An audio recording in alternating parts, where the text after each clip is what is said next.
વર્ષમાં 4 નવરાત્રિ આવે છે.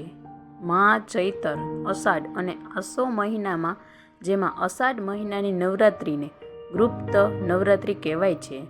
અષાઢ મહિનાની ગુપ્ત નવરાત્રિ 6 જુલાઈ 2024 અને શનિવારના દિવસે શરૂ થશે અને 15 જુલાઈ 2024ને સોમવારના દિવસે સમાપ્ત થશે. આ સમય દરમિયાન ભક્તો દેવી દુર્ગાની 10 મહાવિધિઓની પૂજા કરે છે. તો ચાલો જાણીએ અષાઢ મહિનાને નવરાત્રિના દિવસે કયા ઉપાયો કરવા જોઈએ. એ ઉપાયો વિશે જાણીએ તે પહેલાં આ વિડીયોને લાઈક કરજો અને ચેનલને પણ જરૂરથી સબસ્ક્રાઈબ કરજો અને કોમેન્ટ બોક્સમાં જય માતાજી જરૂરથી લખજો અને વિડીયોને છેલ્લે સુધી જોતા રહેજો. અષાઢ મહિનાની નવરાત્રિના પહેલા દિવસે ચોખા અને કોડીને લાલ કપડામાં બાંધીને ઘરની તિજોરીમાં અથવા જ્યાં પૈસા રાખો છો ત્યાં રાખો. આ પછી નવરાત્રિના 9 દિવસ સુધી તેમની પૂજા કરો. પછી છેલ્લે દિવસે તેના તમારા ઘરના આંગણાની જમીનમાં દાટી દો. આ ઉપાયને અનુસરવાથી તમારા ઘરમાં ક્યારેય પૈસાની કમી નથી આવતી. અષાઢ મહિનાની નવરાત્રિમાં દેવી દુર્ગાની પૂજા કરવામાં આવે છે અને ફળો અને મીઠાઈઓ અર્પણ કરવામાં આવે છે.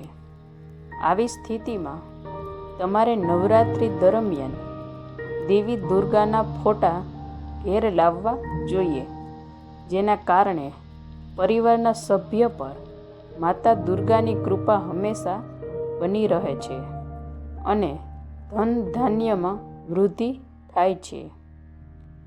અષાઢ મહિનાની નવરાત્રિ દરમિયાન 9 દિવસ સુધી દેવી દુર્ગાના ચરણમાં કમળના ફૂલ ચડાવવા જોઈએ તેમજ તેમના વૈદિક મંત્રોનો જાપ કરતા રહેવું જોઈએ.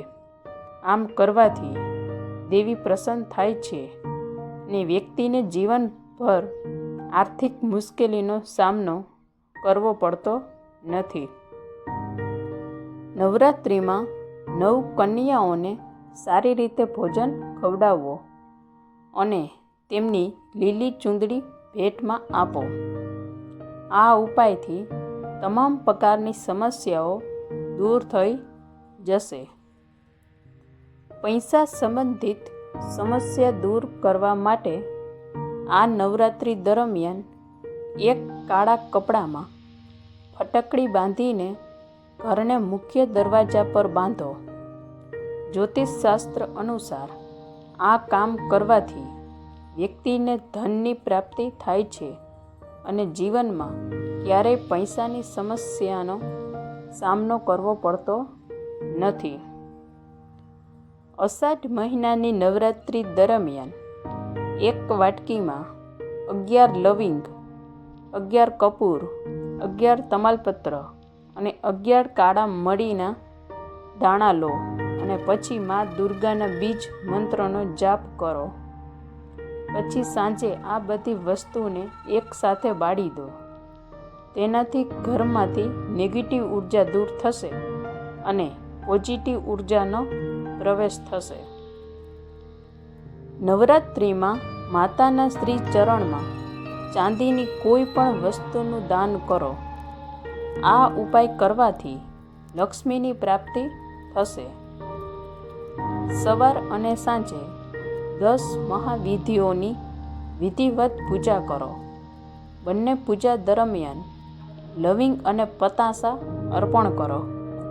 આ સાથે દરરોજ સવારે વહેલા ઉઠીને સ્નાન કર્યા વગર પછી પૂજા સ્થાન પર તમારી સામે મોતી શંખ પર કેસર વડે ચિહ્નો બનાવો અને માળાથી મંત્રોનો જાપ કરો.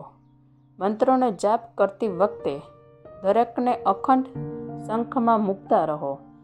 આ કામ સતત 9 દિવસ સુધી કરો. 9 દિવસ પછી શંખ અને આ ચોખાને સફેદ કોથળીમાં ભરીને તમારી તિજોરીમાં રાખો. જો તમે તમારા લગ્ન સંબંધિત કોઈ અવરોધનો સામનો કરી રહ્યા છો, અષાઢ મહિનાની નવરાત્રિમાં પૂજા દરમિયાન મા દુર્ગાને ફૂલ અને સિંદૂર ચડાવો. સાથે જલ્દી લગ્નની પ્રાર્થના કરો. એવું માનવામાં આવે છે કે આ ઉપાય કરવાથી વહેલા લગ્ન થવાની સંભાવના રહે છે. અષાઢ મહિનાની નવરાત્રિમાં ભૂલથી પણ ન કરો આ કામ. ખાલી હાથે પાછા ન જવા દો. ગુપ્ત નવરાત્રિના સમયગાળા દરમિયાન દાનનું વિશેષ મહત્વ છે. તેથી તમારા ઘરના દરવાજે આવનારા કોઈ પણ જરૂરિયાતમંદ વ્યક્તિને ખાલી હાથે પાછા ન જવા દો. ગુપ્ત નવરાત્રિ દરમિયાન સાફ સફાઈનું ધ્યાન રાખવું જોઈએ. ગંદકી કે જીવનમાં દીન્દ્રતા લાવે છે. ગુપ્ત નવરાત્રિ દરમિયાન મહિલાઓએ વૃદ્ધ અને પશુ પક્ષીઓને પરેશાન ન કરો. કોઈ પણ વ્યક્તિને શારીરિક કે માનસિક રીતે નુકસાન ન પહોંચાડો. અષાઢ નવરાત્રિ દરમિયાન તામસિક વસ્તુઓ જેમ કે લસણ, ડુંગળી વગેરેનું સેવન ન કરવું જોઈએ. નહીં તો જીવનમાં દુઃખ આવશે અને માનસિક સમસ્યાઓ આવી શકે છે. ગુપ્ત નવરાત્રિ દરમિયાન વાળ અને નખ ન કાપવા જોઈએ. આમ કરવાથી તમારે ઘણી ખરાબ અસરોનો સામનો કરવો પડી શકે છે.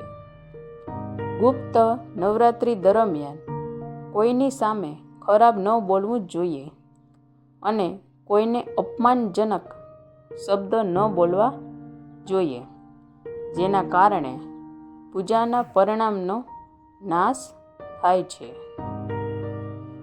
જો આ વિડીયો તમને પસંદ આવ્યો હોય તો વિડીયોને લાઈક કરજો, ચેનલને સબસ્ક્રાઈબ કરજો અને કોમેન્ટ બોક્સમાં જય માતાજી જરૂરથી લખજો.